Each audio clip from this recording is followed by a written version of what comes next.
Good day and welcome to a new video. Don't forget to like, share, subscribe! Hey and welcome to Weekly Tips. We're upon some sense in your tip jar. Welcome today joined by me, Daniel, and we're going to be drawing a giant centipede. So hopefully you don't get too scared away, and let's draw this creepy crawly. Once I've gathered my reference, I then go ahead and draw a simple view. Now you can see me, I start off drawing it horizontally. But because my canvas is portrait, I really want to draw it portrait. Now you could draw it landscape. There's nothing wrong with having a landscape page to draw on, or drawing landscape drawings rather than portrait. Um, but for me, I just really wanted to fit it on this canvas. This is for the weekly tips. This is usually the canvas I go for. Simple A4. Just because it's easy, I can fit all my drawings on there usually, everything like that. Now from there, you can see me drawing the centipede at the front angle, but you can see me kind of drawing a gestural first. So, I draw the gestural, the whole kind of creature and its form, its shape going on, what's going on with its shape. I draw that first. Then once I've got that going on, I then can break it up into the different sections there are of a centipede. So in a centipede, they usually have sections in their body where they've got little splits where it can turn its body, and it's the little sections they have in their body. Now they can have up to 25 to 27 body parts for a giant centipede, and given the name centipede, they're meant to have 100 legs.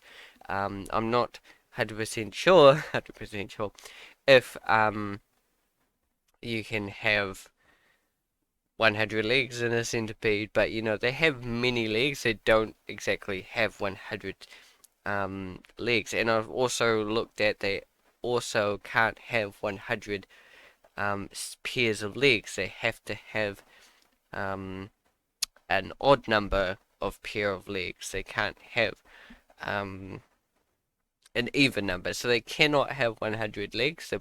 I'm not sure if they can have 101 pair of legs. But they can certainly have a lot. For me, I saw that this section, it had 19 sections to break it up in. So that's what I did. That's what I used my reference for. I saw the reference, counted how many sections I did see in this reference, and I got a total of 19 sections. Now, with the sections, I don't know if that means that the front part as well is included in that, because if it is, I think there'll be about 22, 23 sections that I can see at the moment.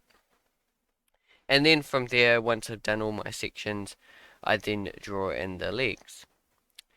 Now, then I go into a different view. Once I've sorted all that out, I've sorted the legs and the body segments out. I then go into a front view, just focusing on the head, because that is kind of important to understand the head and the tail, I guess, because the body sections are all, pretty much similar, the same. They don't really change too much. I think they have size differences as they go from the front to the back, but not too much size difference. There's not much differences going on. It's just drawing the same thing over and over and over again.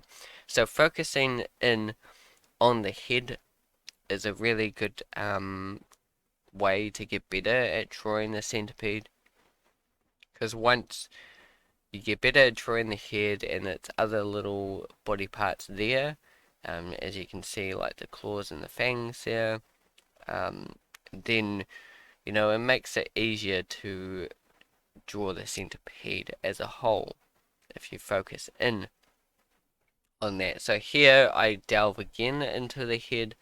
This time it's a top angle view, and also there like a bottom view. I'm looking up from the top.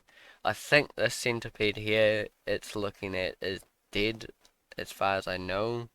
Might be alive.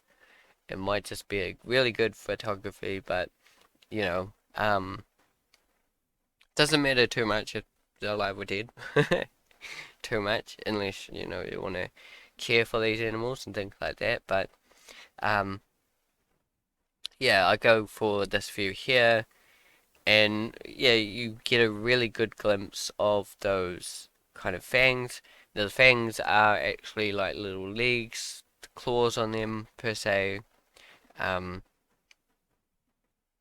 but yeah, you can see, you know, all their body parts here, their legs, their mouths, um, their antennae, really close, really good look, and really try to understand it, what's going on with it. With this one I'm drawing here, I could have actually used the symmetry tool to draw it.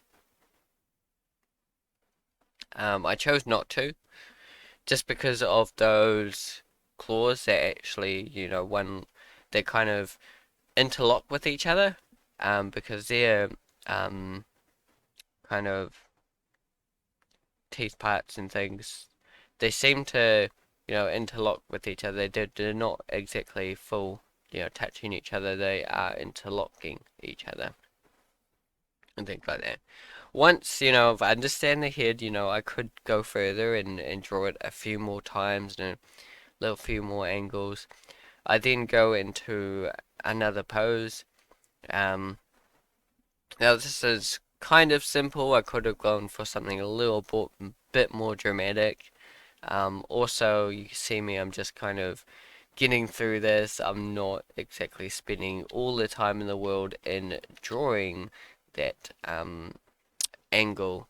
It was just a getting kind of all the knowledge I've kind of learnt from drawing this and applying it to a pose.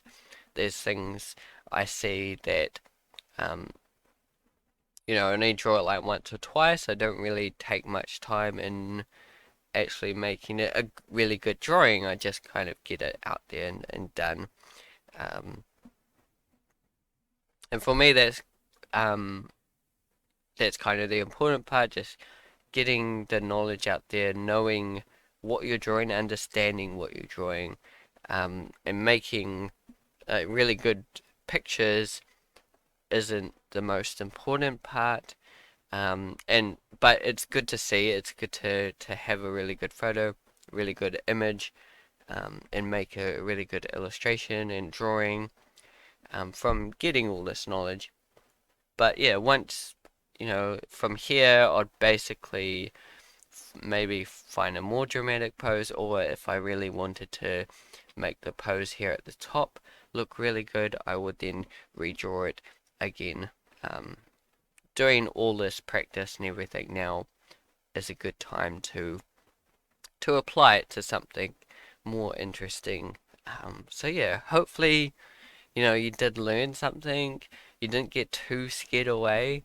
You know, let me know down in the comments if you've had trouble drawing centipedes, if you've seen centipedes, if this video maybe helps you make drawing centipedes less scary.